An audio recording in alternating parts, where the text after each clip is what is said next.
మనకి ఇంగ్లాండ్తో second test complete అయిపోయింది కదా. సో రేపు జూలై 10th నుంచి థర్డ్ టెస్ట్ కూడా స్టార్ట్ అవబోతుంది.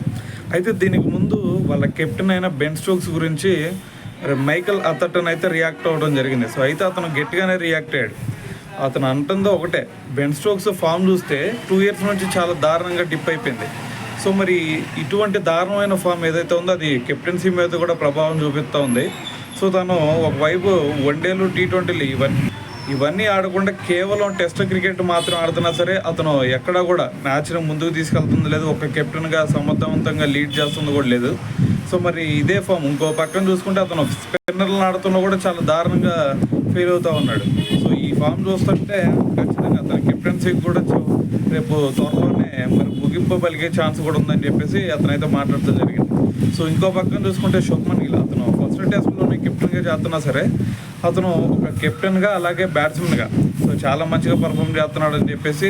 సో మరి దాంతోపాటు మనకి బెన్ స్టోక్స్ విషయం చూస్తే అతను దాదాపు 2 years అయింది సెంచరీ కొట్టు కూడా. సో మరి దీంతో మరి మైకల్ అథర్టన్ అతని గురించి గట్టిగా రియాక్ట్ అయ్యాడని చెప్పాలి.